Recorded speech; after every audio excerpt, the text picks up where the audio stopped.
Hello, Algebra 2 students. This is Mr. Bear, and today we're going to talk about complex numbers.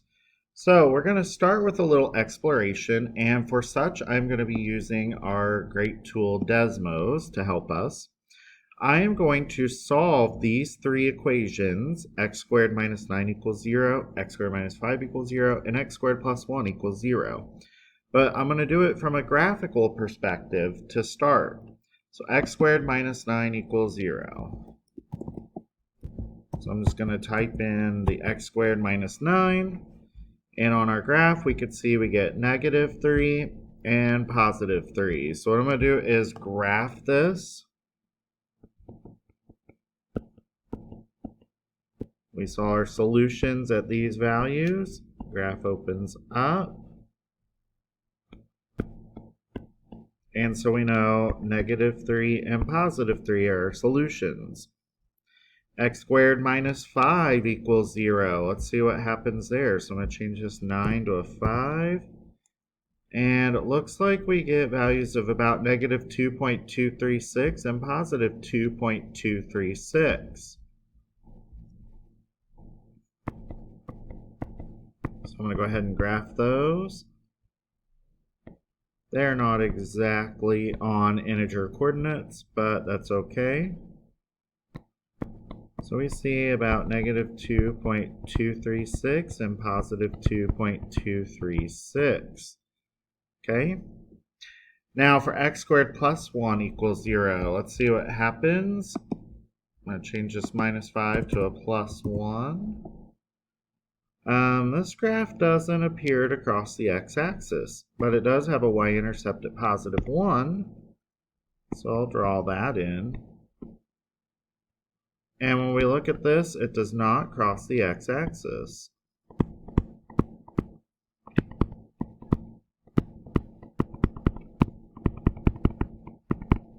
So, when this happens, what does that mean? Does it mean there are no solutions? Well, let's find out algebraically if that's true or not. So I'll leave these graphs here so we can see the connections, but let's go ahead and look here. So now we're going to solve these algebraically. So I'm going to get the x by itself and then take the square root. So x squared minus 9 equals 0. We would add 9 to both sides. We get x squared equals 9. So we take the square root of both sides, we get x equals plus or minus 3. Well, the plus or minus 3, that's going to correspond to these values that we got when we graphed it. Okay. Now let's try the next one. If I add 5 to both sides, I'm going to get x squared equals 5. And when I take the square root, I get x equals plus or minus square root of 5. I'm going to go to a calculator real quick. I just want to show you what happens when I do square root of 5 on the calculator. So let's see, I'm going to hit 5 and then hit the square root button. Oh look, 2.236. So it's about plus or minus 2.236, which if we look at our graph, those were the spots where the graph crossed the x-axis.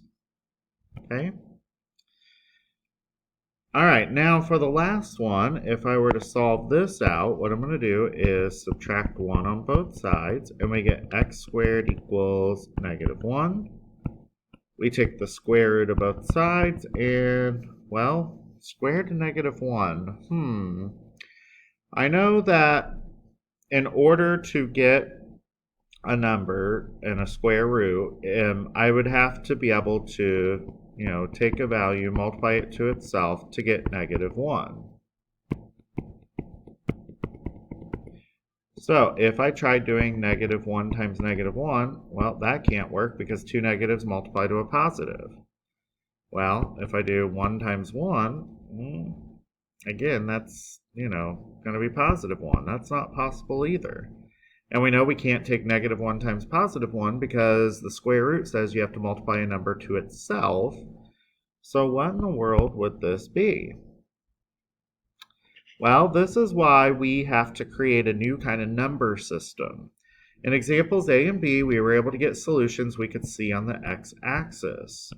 So that would be the x squared minus 9 equals 0 and the x squared minus 5 equals 0.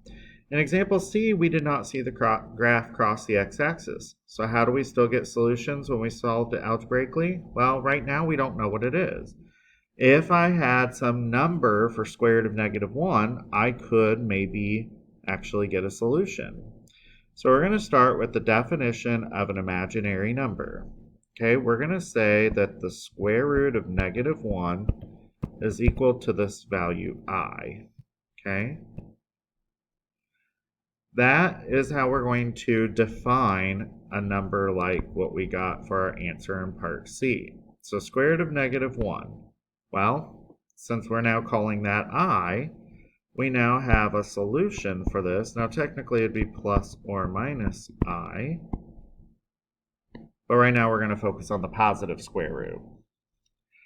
So now we know that we can get a solution, but what does that mean in terms of the graph? Well, that's why we call it imaginary. It's imaginary because we don't cross this x-axis, which we'll later refer to as the real axis. But we won't be talking that much about that in here. We will focus more on that when we get to the next level of math.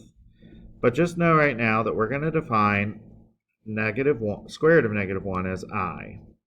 Now that we have that, and we know that we can use I for any square root of -1s, now we can simplify other types of radicals, not just positive ones. So if I look at square root of -144, first of all, we have to know that that's the same as square root of -1 times the square root of 144. So what we're going to do is when we have a negative number underneath the radical, we're going to think of that -1 as being something we can write out of the radical. Now this part we know is I, and square root of 144.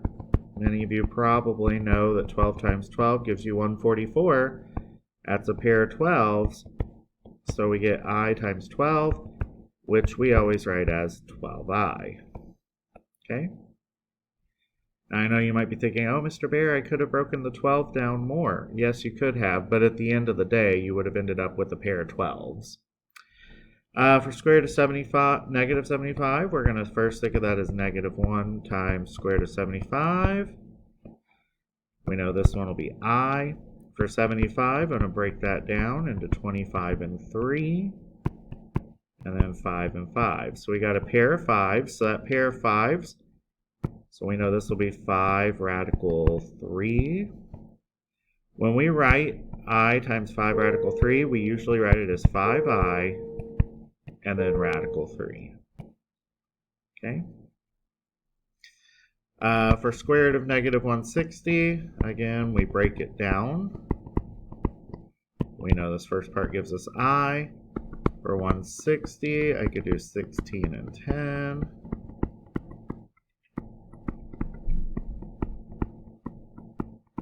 We end up with 2 pairs of 2s, and then a 2 and a 5 left over.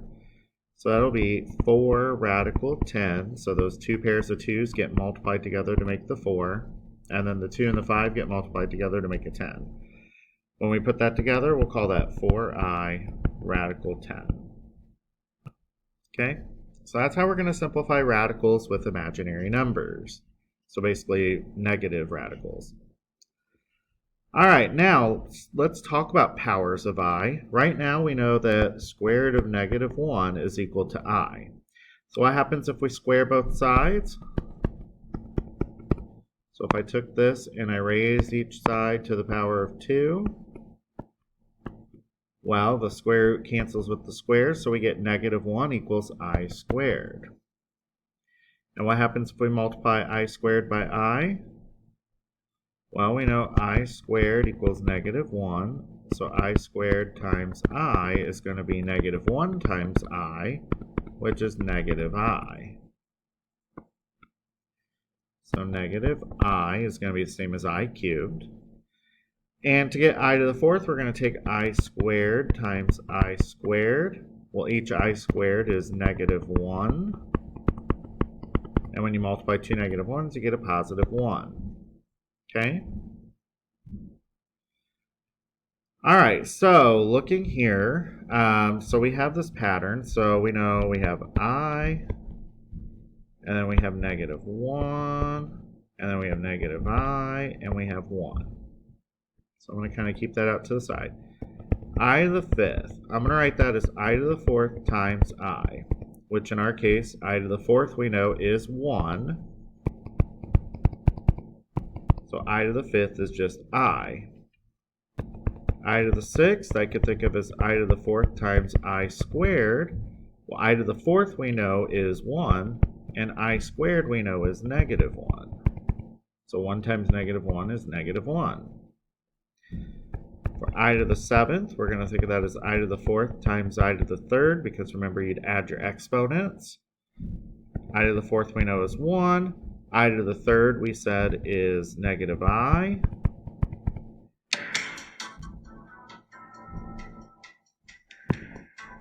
Sorry.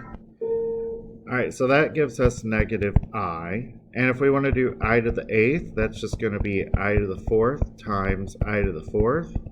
Each I to the 4th is just 1. Multiplying 2 ones gives us 1. So I want to make a note here real quick. So notice we had I, -1, -I, and 1. Those values are the same as what we got in the first 4 powers of I. So furthermore, let's notice that when we are looking at the powers of I, every 4th power of I results in 1. So this shows that and furthermore, as we go down the list, we're just going to keep cycling between I, -1, -I, and 1. Okay, so we have this cyclical pattern, and therefore we can find every power of I if we wanted, which we'll try. So what we're going to do is we're going to follow some steps to finding powers of I. First, we're going to take the given exponent and divide by 4. The reason being because it takes 4 powers of I to cycle through. The remainder is going to tell us what to look for in the first 4 powers of I. So our first 4 powers of I, we go I, -1, -I, 1. So think of this first one as a remainder of 1, remainder of 2, remainder of 3, and we wouldn't have a remainder of 4, so if we had no remainder, it would be the 4th power of I. Okay, so let's try a couple examples here. So for the first one, we have, I'm going to use green, 35th power. So I'm going to see how many times 4 goes into 35. That would be 8 times, with 3 left over. So I to the 35th will have the same value as I to the 3rd, which would be -I. Okay. For the 81, we're going to have 4 going into 81. 4 goes into 8 2 times. 4 goes into 1 0 times. Remainder of 1. So I to the 81 will be the same as I to the first power. And I to the first power we just write as I. Okay. Now in the next two we have negative exponents, but the process will be the same except for we're going to rewrite this as 1 over I to the 24. So to do that, we're going to still see how many times 4 goes into 24. It goes in exactly 6 times, so that means that, let's see, so I to the 24th will be the same as I to the 0, which anything to the 0 is 1. So that means that this will be 1 over 1, which is 1. So I to the -24 is just 1. Let's do I to the -68. So first of all, that is 1 over I to the 68. So we're going to see how many times 4 goes into 68. Oops, 4 goes into 6 one time. 4 goes into 28 7 times. So we end up with another remainder of 0. So I to the 68th will be the same as I to the 0, which is 1. So this will be 1 over 1, which is 1. Had we not had an example where the remainder is 1, then what would have happened is we would have had some remainder here. We would have had like I to the whatever remainder, figure out what that is, and that would have been our denominator of this, okay? But anyway, so that's how we're going to find powers of I, and so now we should be able to do some practice problems on delta math.